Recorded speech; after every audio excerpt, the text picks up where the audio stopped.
that time again for DC previews, Marvel previews, and the big previews catalog. No IDW this month for some reason. Don't know why they're skipping every other month or so, but I know there's one coming next month again. But let's get to the DC to start with. We got DC All-In Special #1. Following the events of DC's blockbuster storyline, Absolute Power, the heroes of the core DC universe have fought against the deep divisions in the world around them to usher in a new era of unity. And it's just in time, too, because Darkseid has returned. Superman must gather every hero on Earth to hold the line against a very different version of the Lord of Apocalypse. As they raise our cosmic defenses and prepare for war, and when the first blows land, the shockwaves will ripple into every series in the DCU and shake the nature of their reality to its core. But little do they know the greater threat is still to come. For there is another Earth, the Absolute Universe. Here, DC's biggest icons are coming of age with fewer advantages and facing greater opposition than ever before, while miraculously retaining the immutable heroism that has inspired fans for decades. But can they really protect the light that shines inside them when the world in which they live is hurtling toward a terrible destiny? Aren't they always hurtling toward some type of demise? It's like they got another huge special going on with DC. They just rebooted another style run for the DC versus Vampire. And I could have swore there was another DC overall character run going on, but yeah, it's just they don't need to. They should do like a big event every 5 years, but every year, I mean, that's a lot of freaking comics if someone's actually into all those characters and want all that stuff. Definitely gonna go broke. But yeah, they got a variety of different covers there. And it's gonna roll into all this stuff. We got Absolute Batman #1. All it says for that, and I suppose, I would assume all different. No, I got Scott Snyder and Joshua Williamson writing them. Art by Daniel Sempier and Wes Craig. So I figure there'd be a variety of artists and writers with these, but you got Scott Snyder doing Absolute Batman with Nick Dragotta. And then you got Jason Aaron and Rafa Sandoval working on the Superman one. But Absolute Batman #1, without the mansion, without the money, without the butler, what's left is the absolute Dark Knight. What's going to be left is little pissy head Batman that's going to just get in trouble and not have Alfred to come and save his ass and get him out of jail like he's been doing. But Absolute Superman, all it says is without the fortress, without the family, without a home, what's left is the absolute Man of Steel. So you better be into the absolute main story if you want to get into these. They're not telling you nothing about their stories. Then Absolute Wonder Woman #1 with Kelly Thompson and Hayden Sherman working on that one. Without the Island Paradise, without the sisterhood that shaped her, without a mission of peace, what's left is Absolute Amazon. Alright, let's see here. We got Wonder Woman Uncovered by Ivan Cohen. Art by a bunch of different people because it's basically a one-shot celebrating the amazing Amazon's most eye-catching covers. And the ones they show here, the 4 that they show don't look that impressive to me. And I hate when they do the covers or the swimsuit issues and they don't give you at least a 4-page story to go with it. It's like, give them something to read. Alright, I gotta jump over to Green Lantern Civil Corps Special. Written by Jeremy Adams and Philip Kennedy Johnson. Art by Salvador Larroca. Lord Premier Theros. sends a surprising foe to retrieve the dark side ring from John Stewart, which leads to a desperate plan to expose the United Planets as a force of evil. Allies and enemies will join this special issue to launch the Green Lanterns in a direction that will change the DC cosmos forever. I didn't know there were a bunch of Green Lanterns left. I thought they were all wiped out by Hal Jordan, and I thought John Stewart was the only one that was left. But now they got a bunch of them again. It's like all I want is the Green Lantern dog back. All the Green Lantern animal characters I like. But, alright. Next page over. Got Green Arrow. Got number 350. If you are a fan of Green Arrow, you're going to want that special anniversary issue. But what we're talking about today is Green Arrow 2024 Annual number 1. Written by Joshua Williamson, art by Sean Zoxy. Final celebration of the Emerald Archer and the Green Arrow family. Oliver Queen goes on an epic journey as he is forced to find the last lost piece of his life. An epilogue issue to the last year of Green Arrow. To last year's Green Arrow maybe, but I very highly doubt it's the last you're going to hear of the Green Arrow. And we got Batman and Robin year 1.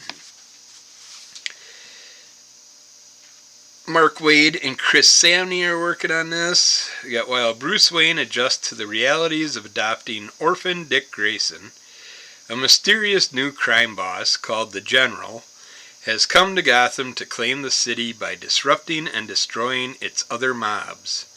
But what is his connection to Two-Face? Batman and his new sidekick Robin, his 110th sidekick Robin probably, are out for answers, but it'll take everything they have to navigate both sides of their relationship as father and son and dynamic duo, with Dick Grayson's present and future hanging in the balance.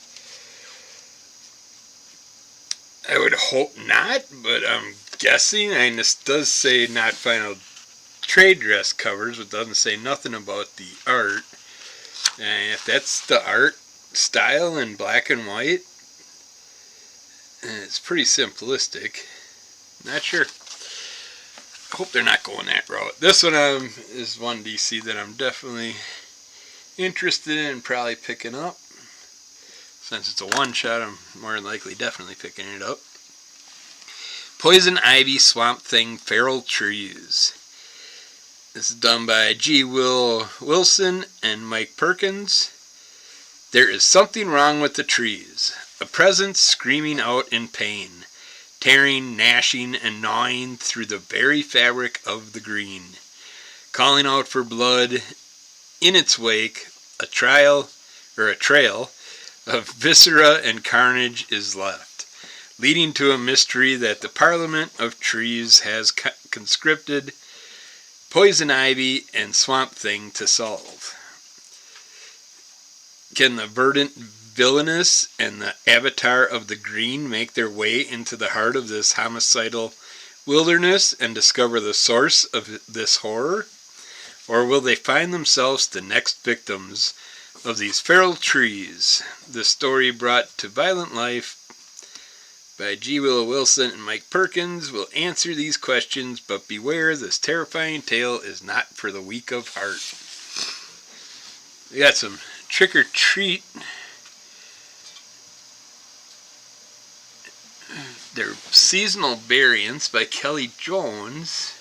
Okay, there they tell you what they are. The Batman 153 one I kind of like, with the Batman sneaking through the pumpkin patch. Kitty Superman one I'm not big on, but it's Superman number 19 and Wonder Woman number 14. She's swinging in a pumpkin patch.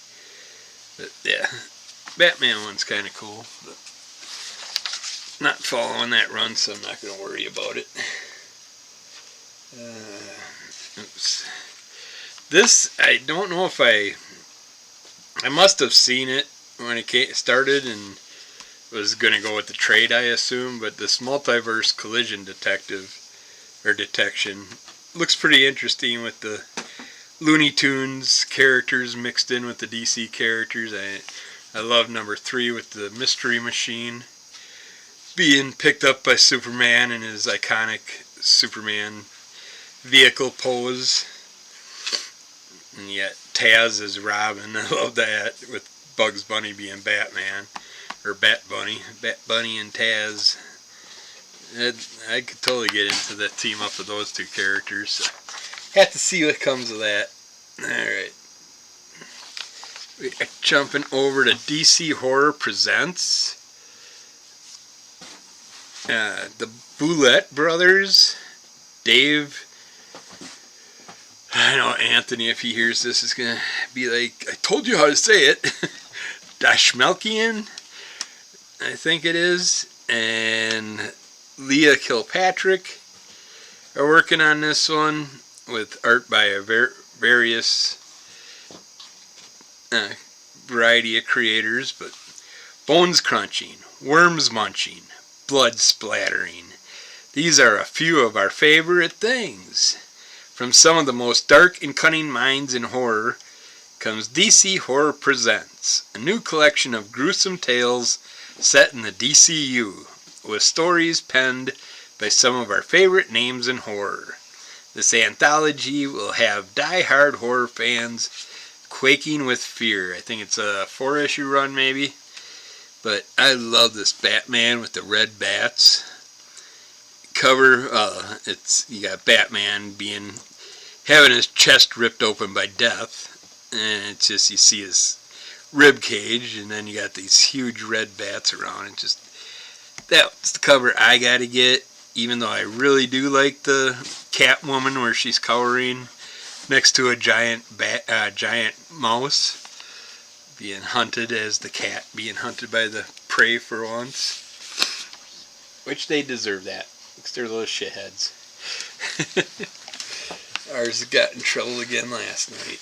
But alright, we got DC Horror Presents Creature Commandos, which I don't think I noticed this when we did our Crimson Cult Comic Club previews last week, so that's another one that definitely got to go on my list. I love the Creature Commandos, so I will be getting into that. Mark these. I screwed up last time and didn't mark one, and I didn't order it, and I was mad because it was one I really wanted. But yeah, this is done again by David Dastmalchian and Jesus Harvas. This is the Creature Unit, a team of misfits assembled by a madly talented scientist for a dangerous military mission. In this brand new era of Creature Commandos, penned by Count Crowley creator David Dastmalchian. I'm going to say it like 5 different ways, and I can just hear Anthony in the background saying it right. But, and I should know his name. I follow all the Count Crowley stuff. I love the Suicide Squad stuff. But the claws are out, fangs are bared, and blood is spilled. Lots of it. Yeah, and the creatures that they're using are completely different looking now. You got the werewolf, the mummy, the vampire, some Medusa looking like Gale on this cover. Kind of curious what characters they're using now. But we'll see. I will definitely be picking it up to see how it goes. We got Green Lantern Dark #1 by Tate Bombal and Werther Dell'Edera. On a post-apocalyptic Earth overrun by monsters, the battle between good and evil ended long ago, and evil won. Now darkness prevails as humanity struggles to survive in the corrupted wasteland that remains. Only one hero is said to haunt what's left of our shadowed cities. The one who wields the mystical green flame that could return light to a dark world. The Green Lantern. But she's been missing for years, and on the isolated island of New England, Solomon Grundy's undead army only grows larger and more powerful every night. Celebrated horror, and we got that all. We said that. Chilling tale of desperation, hope, and resurrection from the bitter remains of the fan favorite Tangent universe. It's like I love Solomon Grundy. He's controlling a zombie mob. I'd like to see that, see what's up with it, but I'm not sure how. Well, okay, it says right here, 1 of 7. So yeah, I definitely won't be buying that. I will wait for the trade on that because you're going to save a lot more money by going with the trade route. But I am curious because they talk about this female Green Lantern. I haven't seen or heard anything about her, and she's been around for years, they say. Well, and she should have been in a few of the comic books, but art style, not a big fan of. Again, it's more of the, not really watercolory, but that type of painted style where everything's just blotchy and drab, and I don't really see any characters that are popping out of those 4 pages to me. Covers I'm not thrilled with, but I want to know more about the zombie effect with Solomon Grundy and stuff. But we'll see. Bargain bin it. And we got one more left for DC. See, there's the DC Vampires World War V run that's going on, which I will assume that they're going to have a bunch of little offshoots for. But our last one is, oh yeah, Batman Full Moon. And look at this cover. You got black and white, Batman totally spread out as a bat across the top, which is awesome looking. You got this wicked werewolf just popping out of the bottom. And just with the white highlights, with the black background, that's an awesome picture. And the other two, they don't really stand out at all. And this is way 100 times better than the variant cover. And the variant cover you're going to probably pay $30-40 for? Really? No, I would have made this one cover A and done a variant cover with this in glow-in-the-dark form, because that would just pop out awesomely. And it's like, after watching Rigor Mortis talk about his glow-in-the-dark covers and stuff, that just stood out. But an ancient and supernatural force stalks the streets of Gotham City. A lichen so powerful it'll defy Batman's most trusted resources. His brilliant mind and extensive gadgetry, but are Batman's physical strength and resilience alone enough to put the creature down for good, or will this fight strip him down to his very bones?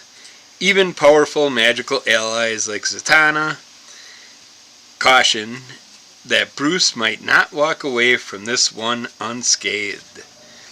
So, Batman meets his match, the Werewolf of Gotham City. Each issue of the series will boast striking glow-in-the-dark. Okay, so it is a glow-in-the-dark main cover, and you're not paying extra money for the glow-in-the-dark, so that's a pretty good deal. Again, the same art style as the last one I was complaining about. I love that cover. No matter what, I'll get at least the first one. It's a 4-issue run, so I'll get all 4 more than likely, because we are making this a club pick on the Crimson Color Comic Club. So watch for that in the future also, so that's where I'll be talking about it. But yeah, at least issue 1. So that's it for the DC Universe DC Connect this month, and we will get back with more soon. So rate, review, subscribe. Or rate, review. Oh yeah, I can use reviews, put in my ratings. That helps get us extra followers also. But subscribe, give us those likes. Keep checking out Under the Color of MS. Check out Crimson Color Comic Club, and we'll be back with more soon. Bye.